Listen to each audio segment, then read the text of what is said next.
Unlock the power of your mind. This is Provocative Enlightenment with Eldon Taylor.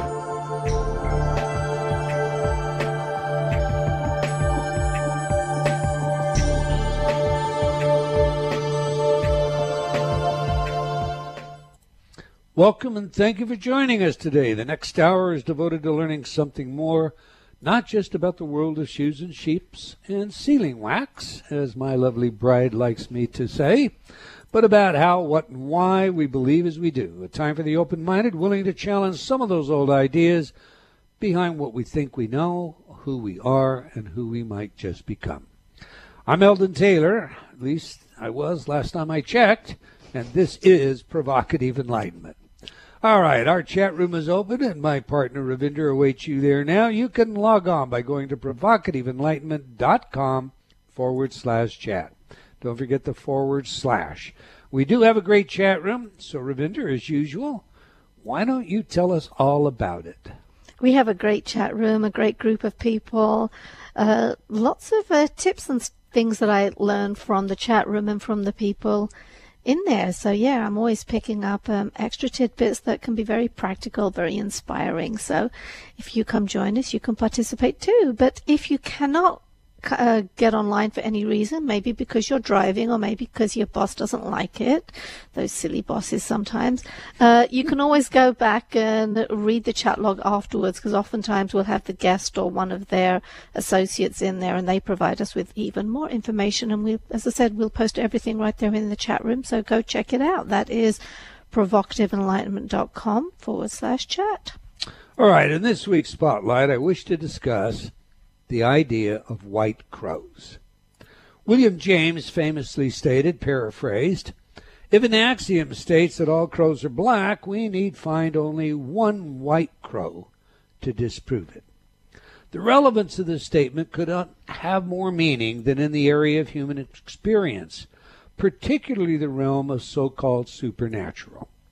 We live at a time when many hold science as a new sort of religion, one that has been unaffectionately referred to as scientism. According to these folks, the world of shoes and ships and sealing wax is reducible to evolutionary mechanics. We are but meat machines fooling ourselves into believing that there is such a thing as life after death, let alone a creator with a capital C. Everything is simply as it is because it is that way. No designer, no afterlife, no such thing as supernatural, no miracles, and so forth. Further, this thinking also contends that we live in a reductionistic, materialistic world. Reductionism is the attempt to explain complex phenomena in terms of simple laws or principles, and materialism is the theory that every complex phenomenon can be explained by analyzing the simplest, most basic physical mechanisms that are in operation during the phenomenon. This philosophy is a form of philosophical monism which holds that matter is the fundamental substance in nature and that all phenomena, including mental phenomena and consciousness, are results of material interactions. Bottom line, this sort of thinking absolutely refutes any and all metaphysical claims. Now, as an aside, and necessarily so, scientism also offers us cultural relativity as our moral compass. Now, according to this view, whatever is approved in a culture is right according to that culture, and therefore the appropriate guidance for personal behavior. As such, if a culture finds it perfectly fine to marry off 12-year-old girls, with or without their consent, then that's just how it is. If a culture finds honor killing appropriate, why not? After all, it's their culture. So if we are to accept the principles of scientism, there is only right and wrong insofar as a culture dictates. Now, I find it noteworthy to point something out here. While many pretend to hold the view of cultural relativism, let some culture decide to do away with a segment of their population, such as we've seen with some of the genocidal activity in the past 20 or so years, and watch these very same folks cry foul. So how do they really believe this relativistic hogwash? I think that any view that narrowly defines the human experience to reductionistic, mechanistic models is obviously an attempt to insist that all crows are black. Accordingly, and again, we need but one white crow to demonstrate the ignorance of such a claim, and there are many. Nearly every person I have ever spoken with, by way of an example, has either experienced a miracle or knows someone who did. Indeed, my book, What Does That Mean?, is all about how everyday miracles literally guide us in our life's journey. Not only do they prepare us to accept a metaphysical reality, but additionally, they often guide us on our path. That said, perhaps that old saying, "You'll see it when you believe it," has some bearing here. For when you are certain there is no such thing as miracles, no such thing as a possible interface of otherworldly with this world, well, then maybe it's your conviction that will block your awareness. My thoughts anyway. What are yours, Ravinder? You know, there's a great deal to that. I think your book, What Does That Mean?, really does highlight all the miracles that happened. I know after the book came out and you were talking about it, it's amazing the number of people that came up to you and spoke of the miraculous things that had happened to them. But for some reason, we always tend to forget them. We need something to jerk the memories back up again. Okay. Every week I read some of your letters as our way of involving you while paying respect to the very important role you play in making this show successful. Last week our guest was Will Bowen, and we discussed his book, A Complaint-Free World. Mary wrote, "What a wonderful idea. I am beginning my complaint-free life today." By the way, how are you doing with your bracelet? I took it off. I have to. See, what you realize is that you complain more than you think, and then, yeah, I need to get it back on. But I need to do some mental adjustments first of all. I have to confess, it was like, how do you do this and make it work? I think maybe most of us need the election cycle to be over to put those bracelets back on. Yeah, there we go. There's my excuse. Richard wrote, "Self-calming, I understand. Zero acknowledgement of negatives is just delusional. Healthy? Well, we could sit at home and meditate 24/7 also. Realistic? I know someone who is absolutely chipper at all times under all circumstances. I find it very annoying. I most like people who are simply in the moment and real. I'd rather have someone say, 'It's nice to see you today,' than, Richard, I'm going to attempt to put all the emphasis here for you that you have in your writing now. Then, 'I'm having a great day.' How about you? That puts me off. I feel that I'm expected to compete with their wonderfulness." What do you think of that, Rav? Yeah, I can relate to that stuff too. When some people can be so over the top in trying to be positive. Yeah. Okay. A little bit. CB commented, "Very interesting to take this idea to the global level. I am not sure if it is researched or just stuff on the internet. But the idea that hurting, attacking, counterattacking populations labeled as terrorists only begets more terrorists. Real chicken-egg dilemma kind of stuff, especially when it appears that there is a very powerful interest in promulgating violence in the world for profiteering purposes." Moving on, Jolie wrote, "Just listened to your last radio show on YouTube, and I wanted to extend a letter of appreciation. Look forward to your interesting wide range of guests every week. Love it. Love my Intertalk CDs." Well, thanks, Jolie. And FL wrote, "I've been using Intertalk subliminals for at least a couple of years now. I've tried many of your programs, but have found that Soaring Self-Confidence and Platinum Plus Bliss work the best for me, and when used back-to-back. If I use only Soaring Self-Confidence, I seem to become a little too defensive with people. And if I use only Bliss, I become almost too nice or friendly, if that's possible. But using them together works really well for me personally.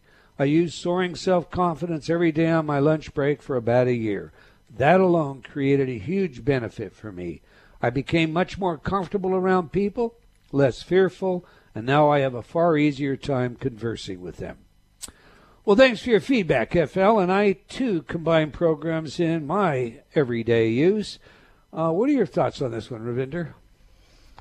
I use the Inner Talk programs constantly. I hear some, amazing stories from different people and some of the effects that they have. I've had someone report seeing auras after using both halves of the brain, and it's like, okay, that's not what it's for. But I think people just sometimes need a little nudge in certain directions. So, do you think you can be too nice?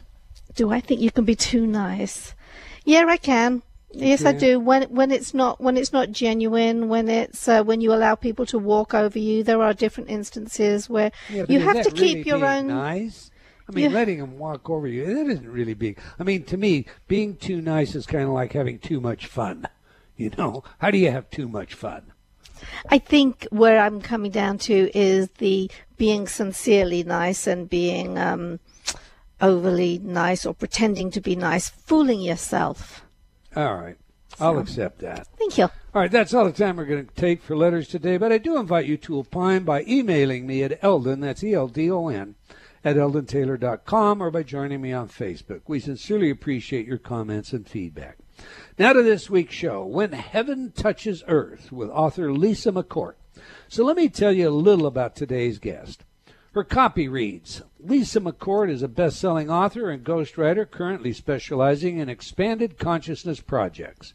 In her own name, she's penned over 36 books for both adults and children that have sold over 7 million copies. Among them, the modern classic, I Love You, Stinky Face, and its many sequels. Her books have won 6 publishing awards, been featured on Lifetime TV, Fox News, CNN, and PBS, garnered praise from over 200 viewers, and been translated, that's 200 reviewers, and been translated into 11 languages. On the secret side of Lisa's publishing past, she's been the silent ghostwriter for many prominent thought leaders, from New York Times best-selling authors to Emmy and Golden Globe-nominated Hollywood stars. A former popular CBS Radio host and a frequent speaker at both writing conferences and self-growth events, she brings her passion and unique blend of skill sets to an eclectic career path that is ever mysteriously unfolding, just the way she likes it. Now, Lisa's been with us before, so let's get her in here. Welcome back to Provocative Enlightenment, Lisa McCourt. Thank you, Eldon. I adore you guys and just always love spending time with you. Thank you for having me. Oh, it's indeed my pleasure. And as you know, I love your book, Juicy Joy. I still refer people to that book. It's just a fantastic book.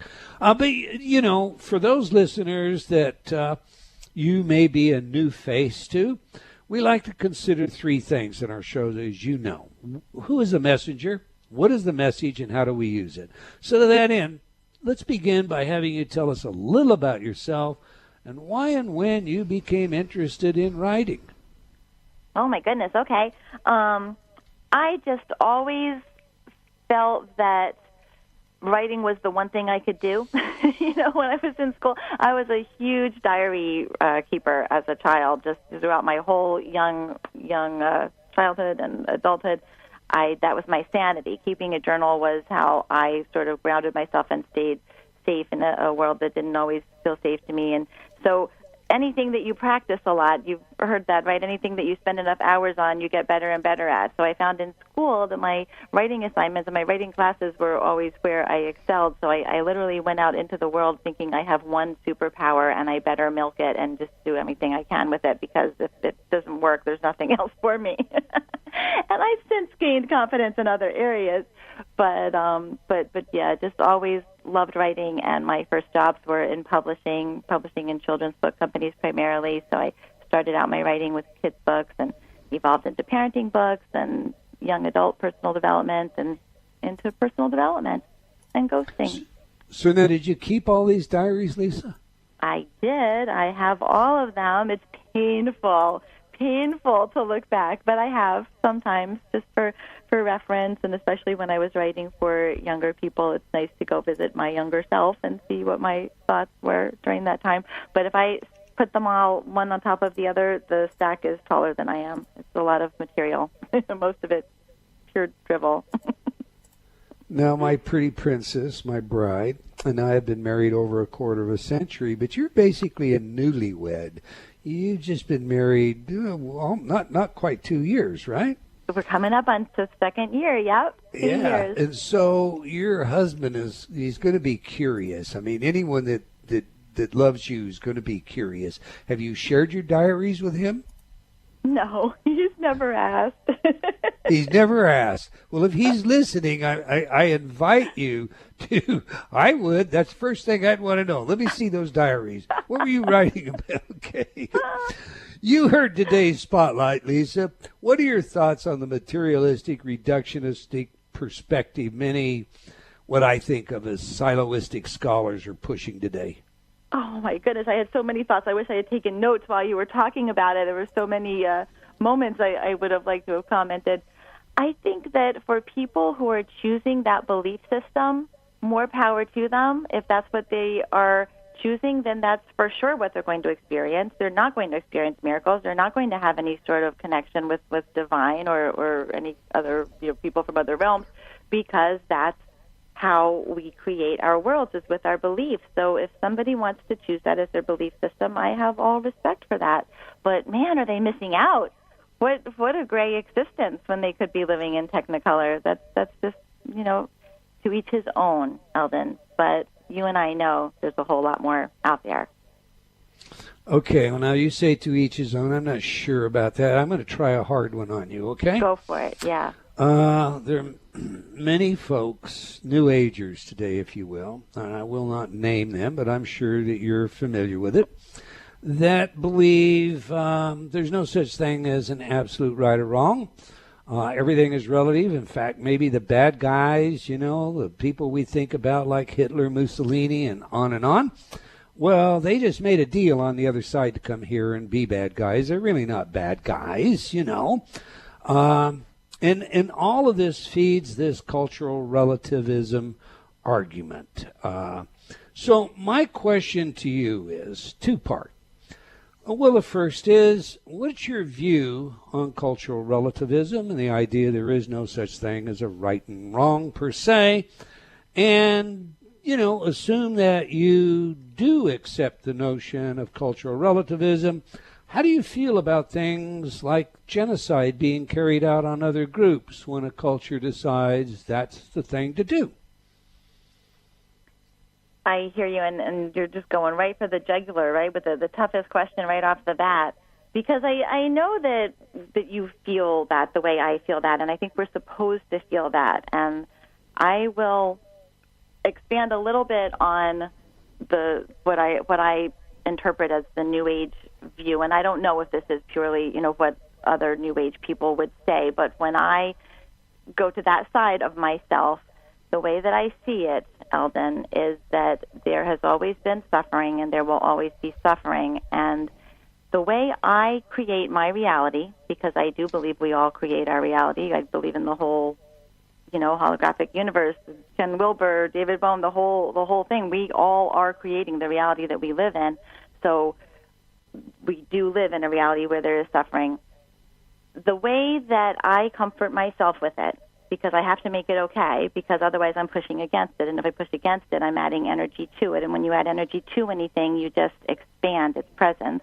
So the way that I can be okay with it is, I think that all of humanity, all of us here, we are here to move in the direction of love, to move in the direction of expanded consciousness. And I can make a case that that's been the case since the beginning of time, that we are in a further along spot now on the spectrum of evolved consciousness and moving in the direction of love.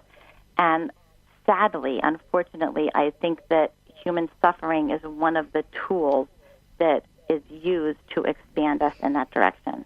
If you think about why we're enraged when we find out about these genocides or when we see images, what it does, it triggers a wellspring of love for that person.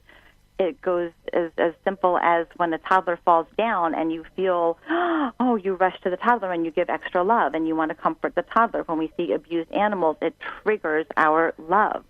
And I think in a basically love-starved world, there is a place for suffering because it does stir up that love in the rest of us. And even in the person who is suffering, we know that the most compassionate people who have ever walked the earth are the ones who have gone through great ordeals and come out the other side, and because of their suffering have compassion for others and have an expanded heart awareness and expanded love.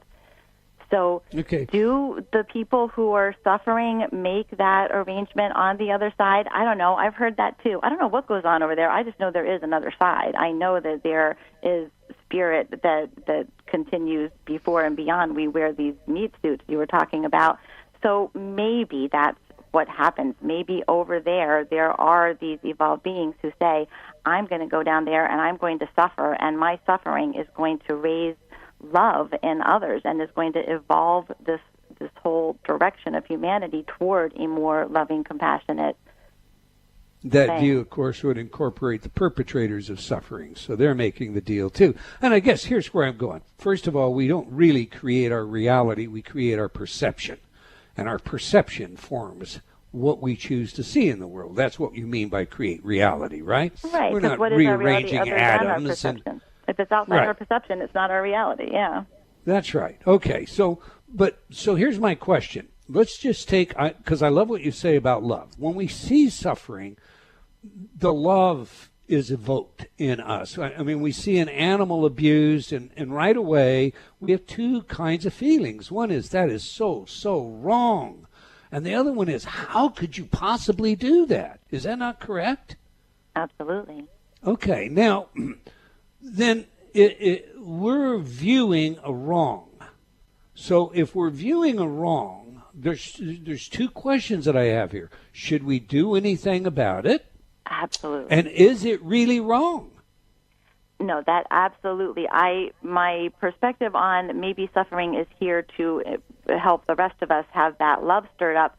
Absolutely, I think that we're supposed to do something about it. I think that's why we're seeing it, so that we can build that love muscle in ourselves, that we're going to go in there and do something about it. And to me, that's just part of the whole orchestrated plan, is that if nobody was ever suffering, then the ones who want to go in there and help wouldn't ever have that opportunity to build their own muscles in that way. So I think that's part of the whole puzzle, that we're supposed to help. Right, so now I don't want to put words in your mouth, but if I understand you correctly, then as far as you're concerned, there is a right and a wrong. This notion of cultural relativity, that it's okay, for the man in Afghanistan who bought a 12-year-old or a 14-year-old bride who failed to please him, to cut her ears and her nose off and throw her out to the stable, that's just unacceptable. It's not okay, even if the culture says so. I don't, again, want to put words in your mouth, but do you agree with that? I'd be interested to find if you found a guest that would go against that that's not okay. Yeah. No, I actually have had one such guest, and the matter of fact is, he argued very vociferously that, that's how it is. I mean, there is no such thing as an absolute right and wrong. Everything is culturally predicated, and if you're raised in a culture and this is the normal thing in the culture, and you're just doing what the culture says, well, then and we have no right to interfere with that. And bad guys, well, they just chose to be bad guys on the other side. They came in here, so we shouldn't have any animus towards them. There's a very famous New Age, I'll put this word in quotation marks, guru, who took this position. Which is why I asked you. Because I know you chewed him up. I beg your pardon? So I want to listen to that replay because I know you chewed him up. Well, okay. Moving on, Lisa. In your new book, When Heaven Touches Earth, which is really what triggered today's spotlight, you begin with an introduction that I found very, very powerful. The reason for this book, what is that? Share it. I don't know that this is every contributor's reason for the book, but definitely the reason for the introduction that I was given the opportunity to write is, I think a lot of people want miracles. They see a title like that, a book about miracles. Oh, I want that because I want to, and they think these are these strange 1 in a million people who are having these miracles. And the whole point of the introduction is, anybody can have them. You want them, you believe in them. it goes back to what I was saying a moment ago. I have become so clear and so certain, and I know we've talked about this other times I've been on your show, but it just becomes more and more apparent. We do create everything that happens to us. If you want miracles, all you have to do is believe in miracles. And I think a book like this really helps people who maybe want to, but I think we're also afraid that we're going to look silly. We're going to be teased by our more logic-inclined friends if we say, I think I believe in miracles. I think I believe that there's, a chance I could talk to my deceased loved ones, which is really what most of the stories in the book are about. It was set out just to be a book about any kind of miracles, and there are some that don't have to do with speaking with deceased loved ones, but with James at the I'm going to helm. hold you right there, Lisa, because we've got a hard break coming up. But when we come back, we'll pick it up from there. We're speaking with Lisa McCourt about her life and contribution to the new book, When Heaven Touches Earth. You can learn more about Lisa by visiting her website at lisamccourt.com. Now, we have a video for you in our chat room today with Lisa addressing the subject of programming the universe to work for you. So if you're not in the chat room, now's the time to get over there. Okay, do please stay tuned. We'll be right back. You're listening to Provocative Enlightenment with Eldon Taylor. Do you feel like you've become lost in a funhouse, only seeing the reflection of yourself, past, future, and present, but unable to find the real you? I invite you to step through the doorway and onto a pathway leading to understanding of your mind, your choices, and the influences that surround you. Read Eldon Taylor's New York Times bestselling book, Choices and Illusions. Now expanded, updated, and revised, it will provide you with real-life examples of how you can break free of your current perceptions and begin your journey to How High Is Up. Get your copy today from all bookstores or online from Amazon.com or Barnes & Noble.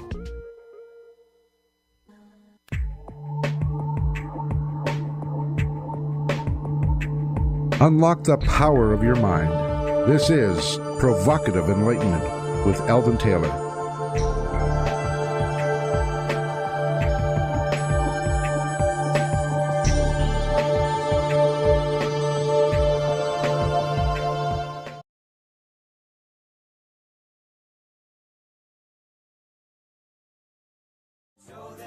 And welcome back. If you've just joined us, we're chatting with Lisa McCourt about her life and contributions to the new book, When Heaven Touches Earth. You can learn more about Lisa by visiting her website at lisamccourt.com. That's Lisa, L-I-S-A, McCourt, M-C-C-O-U-R-T.com.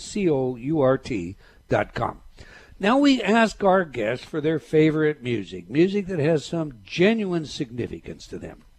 Music psychology is a new hobby of mine, and, I'm apt to turn a lot of what we learn on this radio show into a book, because we have had some very interesting guests with some very interesting musical choices. And it's a field of research with practical relevance in many areas, including intelligence, creativity, personality, and social behavior. So on that, now we just played some of Shower the People by James Taylor. Lisa, why is this one important to you, and how does this inform us about who you are? That was like a really heavy description of like why a person would pick a song, but if I just liked it. No, I'm just kidding. I've picked a different song every time I've been on your show because I have a lot of songs that I love, and this one is my ringtone on my phone, really to remind me, whoever is calling, shower them with love. I mean, why not? This notion that people have to be lovable for us to love them, or we have to wait for them to prove their lovability, just robs us of the chance to love. So I just go showering that love out all over the place, no matter who's calling, telemarketers. I'm going to shower them with love because it feels good, and it's what we're here to do, and it helps get us where we want to go. You were looking for something deeper, weren't you? No. For people that don't know you, that may sound like a cutesy answer, but the fact is that's who you are. I know that. I mean, you are the juicy, joey book. You exude it. Love walks in front of you in everything you do, and I think that was just a marvelous answer. I'll send you a bill for that commercial. All right, your book shares many stories that suggest heaven touching earth. What was your favorite? You know what? Before I do that, I just want to make sure that I tell everybody, because I said that I would do this, about a telesummit that is going to have all of the authors from Heaven Touches Earth. Phoenix Rising Star, one of the authors, has put it together, and you can find out about the summit if you go to whenheaventouchesearthsummit.com. Now, I will send you a bill for that, because you're supposed to wait till the end of the show when I invite you to do all that. So I will invite you to do that again, so everybody gets a second chance. You're kind of fascinating. You get me off on these tangents, and I was afraid I'd get cut off. It's October 24th to 28th, but you sign up for it sooner. Okay, I'm done. I won't plug anything else. No, you will, because I'll ask you again at the end, so people that didn't get that, because we were chatting back and forth, will get another opportunity. So tell me, favorite story in the book? Oh, you don't put me on the spot like that. I'm not going to answer that. Okay, all right. I'm going to make it easy for you. Share with us 2 or 3 stories in the book that evidence miracles, heaven touching earth. Okay, I can do that. So I think a lot of them are about having lost someone dear to them and being able to continue that relationship. I mean, if anything is going to cross the boundaries of the realms between here and whatever that other realm is, it's going to be love. I think love is the driving power that animates us and gives us life, and is the thing that, if anything, is going to be strong enough to do it. It's love. And several of the stories, I kind of group them together this way, are about having lost a child, which I think is probably the hardest loss anybody could possibly survive, and how that child has come back and made contact with the parent, the grieving parent. And I know at least one of the stories, she even goes so far as to thank the child for dying, because this experience that has just taken off for her since she began this cross-dimensional relationship has changed her life and changed her, the mom, in hugely significant ways. And, of course, she wouldn't, have it happen that way again if she had the choice. But because that did happen, she's been able to build such a positive experience out of it that she is thanking her daughter for dying. That one was very touching for me. Just to get away from the making connection with the afterlife stories, there's one story about a woman who was debating leaving her marriage, and of course that's a horrific time for anybody to go through when they're trying to make that decision, and had asked God to give her a sign about whether or not she should leave her marriage, and actually heard the voice of God on the beach on this vacation that she had gone on with her husband saying, yes, leave your marriage, and didn't believe it, discounted it, and wrote it off, and later was in the water and just sort of brushed her hand against the sand and felt something pull her wedding ring off of her hand. And she called it a mermaid just because she felt like she saw a small female hand, but, mermaid is just sort of the word that she gave to it, because it was some sort of a creature that did not seem like a typical sea creature that you would find, that actually pulled the ring off her hand. So that's one of the kinds of miracles that are there. There are so many great stories, and I don't want to give them away. People have to read the book. How about sharing the story that you do in the book, All That Matters? Mm-hmm. That was a story that I shared with my grandmother. My mother passed away 4 years ago on my grandmother's 90th birthday. My grandma's about to turn 94. And they were so tight. Neither of them had the husband around for a very long time, and they had been living together really like a married couple sort of situation. They did everything together.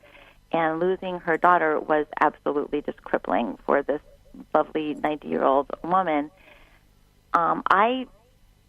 We knew it was coming. My mom had been ill, so it wasn't like a surprise. And I had talked to my mom about, we're going to continue this relationship. This is not going to be the end of it. We are going to talk. I want you I want to hear your voice in my head. I want you to show me that you're around. And I guess because of the work that I do and the social life that I have, I'm around people who believe in this sort of thing. It wasn't very hard for me to start establishing that relationship with my mom. I'm in contact with her all the time, and she's done things that are pretty incredible to let me know that she's there. My grandmother did not have that belief system. She's, Sunday school teacher, reads the Bible every morning. And I know that there are people who completely incorporate this whole metaphysical package into their Christian beliefs, but she wasn't quite there. She didn't see how that fit in with her faith. So I was just trying always to comfort her with the things that I was experiencing and trying to encourage her to have this kind of relationship with her daughter, because she was just couldn't move on with her life without that. And it just wasn't working. Nothing that I was bringing to her was really doing the trick. And we went on a trip together. She was invited to her great niece's wedding, her youngest brother's daughter, or granddaughter, actually. And it was a long car ride, and my mom was just playing with us the whole way, and I could feel her, and I'm pointing all these things out, and she would just sort of tolerate me as I would point out that the woman at the rest stop has a name tag with her name on it, and we go to dinner, and they bring my mom's favorite dish to the table accidentally. It was supposed to go to another table, and just lots of little coincidences. And we were at the wedding. We were getting ready for the wedding, and my grandmother is putting on her makeup, and she still does that really beautifully, and I'm watching her, and she realizes that she hasn't brought her lipstick, and she panics because here we're going to this formal event. She says, "Oh, I hate to go without my lipstick. Do you think we have time to, you can go get me some?" I said, "It's going to be tight. Let me check." I ran to get my keys, and the sunlight coming in the window where I was staying at my uncle's home glinted off something in my suitcase that did not seem familiar, and I went to look closer, and it was a mirrored lipstick case. I don't wear lipstick. I've never worn lipstick. It's not anything I ever would have bought, but somehow it was in my suitcase, so I said, "Okay, we need lipstick. Here's lipstick. Let me bring it to her." I said, "I'm sure it's all wrong, the wrong color, but just, look at this. I found some lipstick. Could this possibly work?" She says, "That's my lipstick. That's my brand. That's my color. Where did you get this?" I don't know. It was in my suitcase, and I'm pretty sure it wasn't there when I packed my suitcase. I said, "It must have gotten mixed up between our stuff. It must be yours." She said, "No, my tube was almost completely gone. This is a brand new tube. Where did this come from?" And I just got chills all over my body. My mom was a fashionista, makeup enthusiast, much more so than either her mother or her daughter. And to her, lipstick was oxygen. It's just, you must have lipstick. And I had never experienced apworts. I think that's what James Van Praagh calls them. I don't even know if I'm saying that word right, but that's supposedly where, a spirit can make something physical happen on this plane. Right. I had never experienced that, but I felt like that's what it was, and we still don't know what it was. My uncle is widowed. There's no woman at his house that it could have fallen in my suitcase from, unless it had been his late wife somehow and gotten in my suitcase. We don't know. But that was the most dramatic of what I consider to be my mom's intervention on this realm from the other realm. And I was afraid to say to my grandmother what I thought it was, but I didn't have to. She knew. She felt her. She started crying. She said, "It's Betty, isn't it? I feel her here. I feel her presence." And I said, "I believe it is." And she's been a believer ever since. And now we find our signs together, and we enjoy this person that we both love so much together. And that's but one of 28 stories in this book by 28 different authors. And they're very moving stories, all of them. Pets have an afterlife, Lisa? I'm sorry? Do pets have an afterlife? Oh, do pets have an afterlife? I think so. Why not?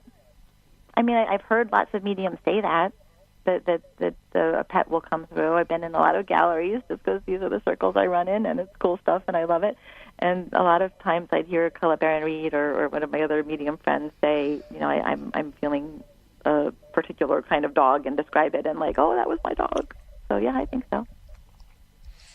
Okay, Kim Sheridan, the reason I asked is Kim Sheridan tells a story about a woman who's lost her dog, and she brings a medium, and there are many stories in your book about mediumship. And again, I don't want to give away everything that's in your book. We want people to go get your book, but this medium tells the woman who lost the dog all these things about the dog, and the woman suddenly looks at her and says, "You could just be making that all up, telling me that the dog is fine on the other side, da-da-da-da-da. What's the evidence?" And the medium paused for a minute and says, "Well, your dog is saying you used to have this stuffed animal in the chair that you sat down with when you were knitting, and I was jealous of it. And so when you weren't looking, I took it. And I took it out back and buried it under that big old rose bush that you don't like that's so thorny." So they immediately got up, went outside with their shovel, and they dug up this stuffed animal right there where this medium had said it is. Now, those are the kinds of stories that are in your book, and they're the kinds of things that they give you goosebumps. They do. It is an example of heaven touching earth, is it not? Absolutely. I must ask you, whose idea was the book? I believe it originated with the publisher. I don't know if I'm supposed to say this, but I think it was Jacob Nordby's. He's one of the authors in the book, and maybe not. Maybe it was Randy Davila, the publisher at Hierophant, but I think Jacob came up with it. Yeah, it was a great idea. The marketing director for Hierophant. What made you want to work on it? I love the people involved, and that's always a big plus for me with a project. And I do feel that it's a book that offers people the opportunity to give in to something that maybe they feel in their hearts they know but are afraid to express. And anything that helps sort of evolve the consciousness of humanity, evolve people toward love, is a project that I'm at least interested in entertaining. And I feel that it does that because people who want miracles, I think this book helps them to get in position to receive miracles. Don't you think that kind of thinking, I mean, that spending a few minutes with a book like this just kind of, removes the fog that's going on in the political world today? I mean, we're inundated 24/7 with just pure negativity. I mean, it's guttural on both sides, Is that? I mean, how do you stay positive during this and when, all of what's going on in the media right now?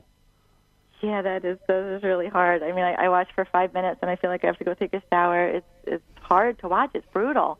But I try to pull back into a broad perspective and just see this as the destruction and the falling apart that is necessary for something new to grow. I look at it in terms of shadow work.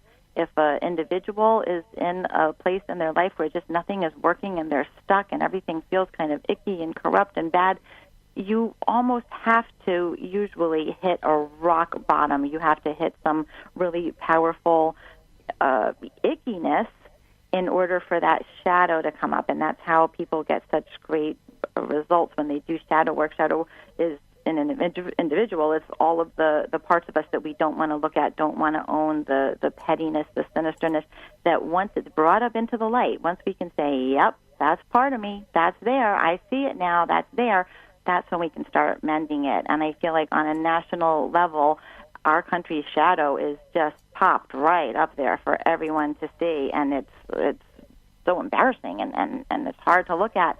But only by unearthing that shadow and bringing it up can we now sort of accept, yeah, this is a big part of our country. Obviously, it's a large number of people are involved in this bickering and this really hateful, contentious way that we're conducting this.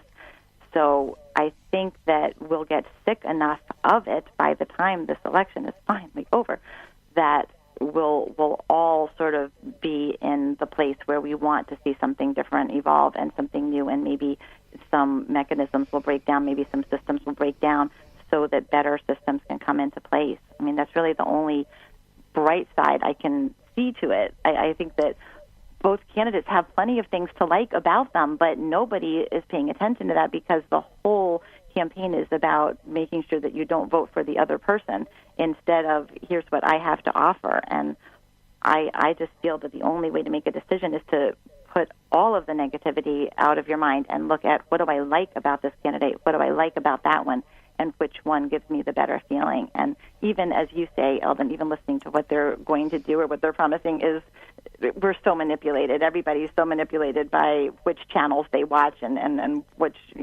feels they hear that I don't even think you can really go by that. I think you have to go with your gut. You have to just, I think the most powerful thing that anybody can do this election cycle is hold a vision for the kind of country you want, the kind of world you want, the kind of governmental body you want, and just hold that vision. And then, maybe go vote because you'll tap into your heart and see which candidate you feel is most in alignment with your vision, and you'll vote for that candidate. But I think that we really cast our votes with the energy we put out in the world, and all of this focus on all of the baggage with both of them is not going to further our country, not going to further the things that we want.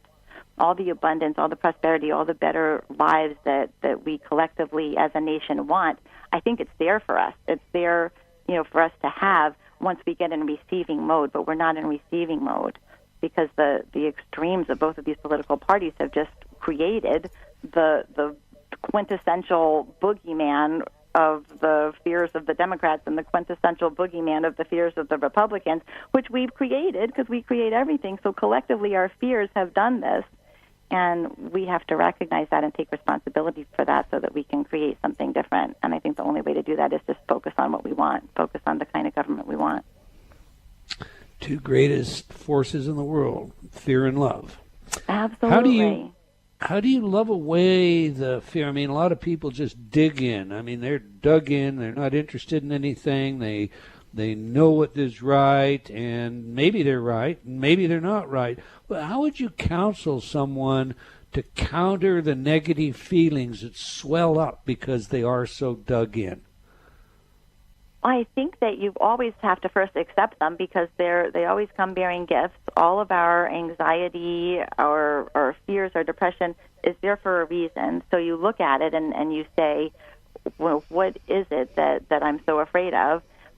And you acknowledge that it's all of the thoughts that you've been having that have put this thing in your life right now. Whatever it is that you're afraid of, you've created that with your fears and with the thoughts, the things you were focusing on. And then I think it's really about building a muscle because whatever our dominant energy is in our energy field, that's where we're going to stuck to. That's like the lowest level that everything's going to roll toward. That's the comfortable place. So if you've been in a predominantly negative state, it takes really purposeful looking at what else could I give my attention to? What is good here? What is positive here? Let me see if I can really force myself to focus on the positive, or let me look at this bad thing and say, what is this contrast showing me? This is showing me what I don't want. So what would the opposite of that be? Thank you, contrast, for showing me what I really want, which is the opposite of this. Let me focus my attention on that. And that's when the first little baby step toward moving in that direction might surface, and you take that little baby step, and then you just have to stay focused there until the next step surfaces. And it can take a while to turn it around if you've been mired in negativity, but I think it's just a muscle that you build, because then you start seeing in your life, oh, wow, focusing over here really has made some great positive changes, and that gives you more incentive and more inspiration to want to keep pointing toward the positive and focusing on whatever little glimmers of hopefulness you can. Okay, so the takeaway, love is a muscle. We need to work on it. All right, Lisa, I promised you this.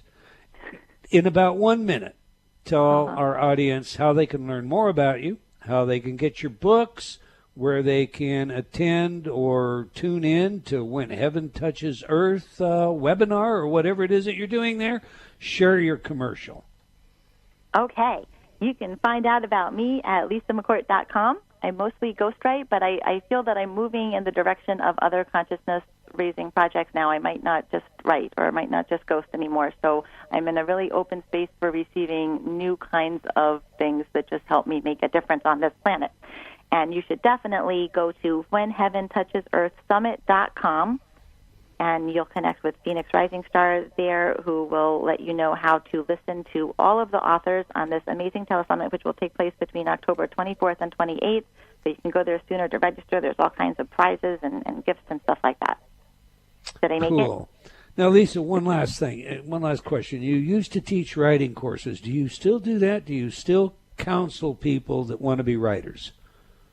Nothing is showing up that way right now in what I have going on. It's not something I rule out. It's just something that comes up from time to time. Oh, wait, I think I am doing a children's writing course this summer for Hierophant. I just remembered. I don't think there's anything you can sign up for yet, but kids writing with Hierophant this summer.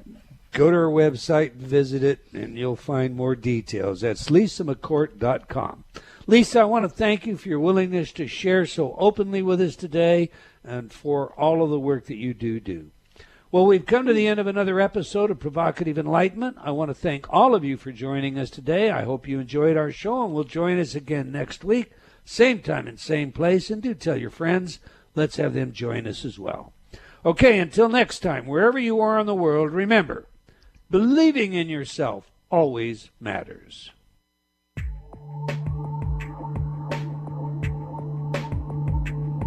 Provocative Enlightenment has been brought to you by Progressive Awareness Research and other sponsors.